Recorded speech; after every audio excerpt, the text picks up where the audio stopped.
Hello everyone, स्वागत है एक बार फिर से आप सभी लोगों का रिएक्शन वीडियो में। जी हाँ, अंशु की एनिवर्सरी पार्टी से पहले ऐसे लग रहा है कि कंट्रोवर्सी होना तय है। अंशु ने एक वीडियो डाला इनविटेशन का कि किस किस को बुला रही है इनविटेशन में। उसमें नाम न लेते हुए जिक्र किया राज फैमिली का कि उनको भी इनविटेशन मिला है, कॉल गया है राज फैमिली को। जिसके बाद से आज पूरे दिन ये सोशल मीडिया पर चर्चाएं चली। राज फैमिली को इनविटेशन मिला। उधर सचिन राज ने अपने वीडियो में ये खुलासा कर दिया है कि वो एनिवर्सरी पार्टी में नहीं जाने वाले हैं। पूरी वीडियोस आप देख डालोगे, कहीं से कहीं तक जिक्र नहीं रहेगा। लास्ट में उन्होंने एक हिंट देकर एंड किया कि हम नहीं जा पाएंगे, और रीज़न क्या अगले वीडियो में देखिए। मतलब एपिसोड, इस एपिसोड के बाद दूसरा एपिसोड देखिए राज जानने के लिए। उधर अप्सरा मोम ने भी वीडियोस डाल दिया है, जिस वीडियोस का थंबनेल है ताने से शुरुआत की है। ये अच्छी बात है। हम अगर किसी को मुंह से नहीं बोल सकते तो लिखकर ही उसको ताना दे देते हैं। सांप भी मर जाए, लाठी भी न टूटे। सबसे बड़ी बात है कि एक कहते हैं क्षमा बड़न को चाहिए छोटन को उत्पात। मेरी वो वीडियोस देखती भी हैं। मैं यही कहूँगी कि अगर आप भी वही चीज़ करने लगो जो वो कर रही है तो फिर आप में और उसमें अंतर क्या रह जाएगा। बड़े हमेशा छोटों को क्षमा करते हैं, और आपने माँ का रूप लिया है उसका। कभी ना कभी बच्चे उत्पाती होते हैं तो क्या माँ बाप उसको अपने अंग से काट कर फेंक देते हैं। आपके भी बच्चों ने बहुत सारी ऐसी गलतियाँ की हैं जो सोशल मीडिया पर चर्चा का विषय बनी। तो क्या आपने अपने बच्चों से रिश्ता तोड़ दिया? नहीं तोड़ा ना। आपको यहाँ तक कि आपके बच्चे रुला भी दिए हैं, आपका दिल टूटा भी है, फिर भी आप अपने बच्चों से रिश्ता नहीं तोड़े। तो उसने अगर कुछ बोल भी दिया, उससे अगर कुछ गलती भी हो गई, जाने अनजाने में अगर उससे नहीं हो पाया, रिश्ता नहीं निभ पाया, तो आप माँ हो, आपको एक बार के लिए माफ़ कर देना चाहिए। मेरे ख्याल से ऐसा लगता है। अगर एनिवर्सरी पार्टी में इनविटेशन दे रही है तो ये ताना ज़रूरी नहीं था जो आपने आज ताना दिया है थंबनेल में। आपसे नहीं उम्मीद है, बाकियों से उम्मीद रह सकती है कि बाकी भी उतने ही ना समझ है जितना कि वो, लेकिन आप बड़े हो, आपसे ये उम्मीद नहीं लगाई जा सकती। लेकिन आपने भी वही हाल किया जैसे ये नागिन का बदला। नागिन 12 साल के बाद भी अपना बदला लेगी, उसी तरह से आपने ये अवसर चुना बदला लेने का। टाइटल में, थंबनेल में जो आपने दर्शाया है अपनी बहू के लिए, कि जो मनीषा को, मतलब आपने ये जिक्र भी किया है कि सोशल मीडिया पर मनीषा को बदनाम किया गया।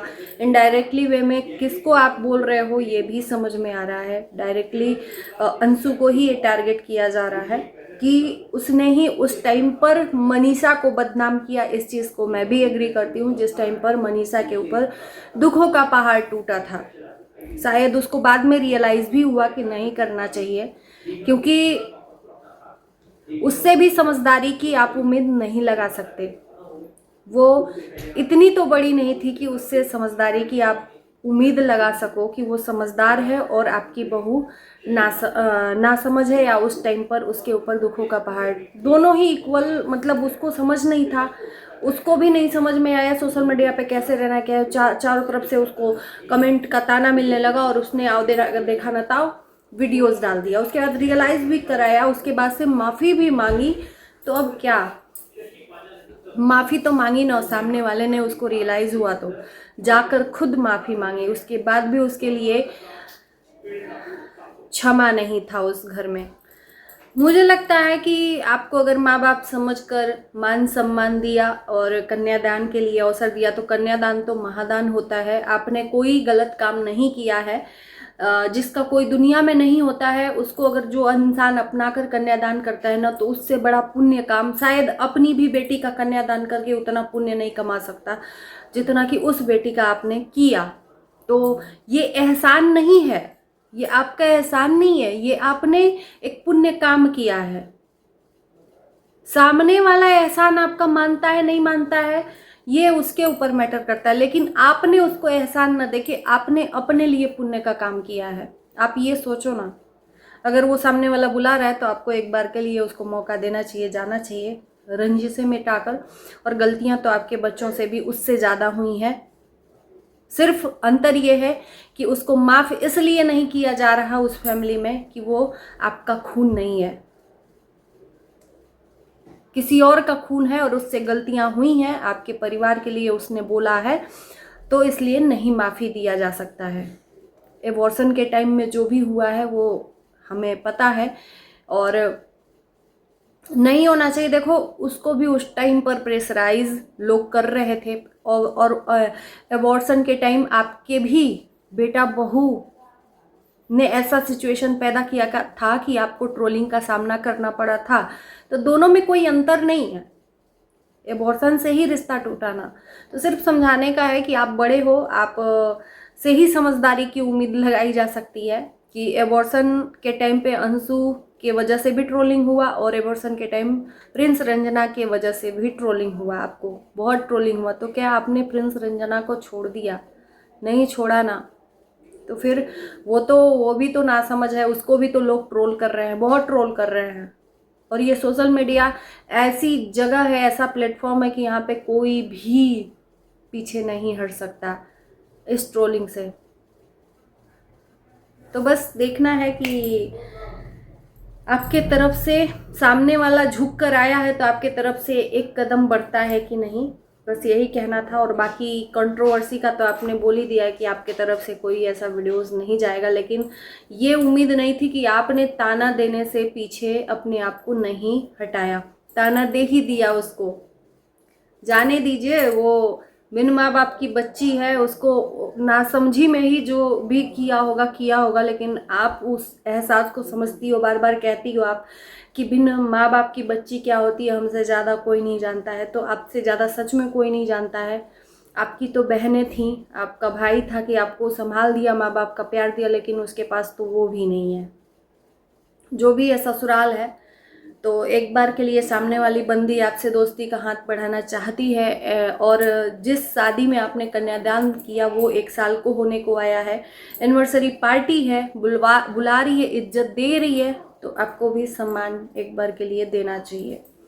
बाकी प्रिंस राज ने भी जिक्र किया है कि अंशु के तरफ से इनविटेशन आया है, जाना चाहिए नहीं जाना चाहिए। उधर सचिन ने भी मना किया है।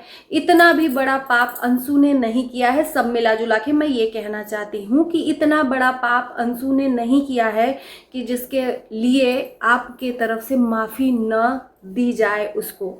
मैंने बोला ना कि हमारे बड़े बूढ़ों ने हमें सिखाया है कि क्षमा बड़न को चाहिए, छोटन को उत्पात। बड़े उत्पात करने लगेंगे तो क्षमा कौन देगा? हमेशा छोटे ही उत्पात करते हैं। और मैंने बताया भी कि अपने बच्चे को हम नहीं काट के फेंक सकते, वही दूसरा कोई करे तो उसको हम ताउम्र त्याग देते हैं, क्योंकि वो अपना खून नहीं रहता है। बाकी एक बार अवसर सबको मिलना चाहिए, भगवान ने भी एक अवसर अवसर दिया है, लेकिन अगर आप अवसर दे रहे हो तो उतनी चीज़ें हम जानते हैं कि नहीं होंगी जितना कि पहले एक अटैचमेंट था। फिर भी कोशिश करने वालों की हार नहीं होती, और हम कोई नहीं होते हैं, बस एक समझाने का कार्य कर रहे हैं कि हो सकता है कि आप इस बात का मन में रखो कि हाँ सही बात है।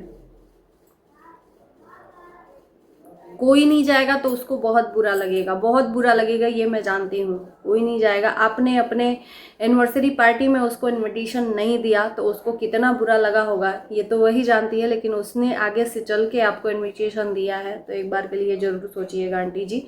आप बड़े हो और हम छोटे हैं, बस कोशिश कर रहे हैं आपको समझाने की।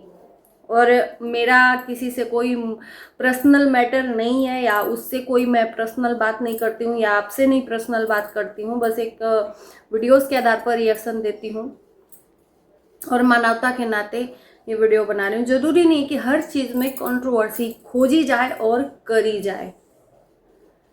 तो चलिए, उम्मीद है कि समझ में आएगी बातें, और इसी के साथ इस वीडियो को हम यहीं एंड करते हैं। Bye bye.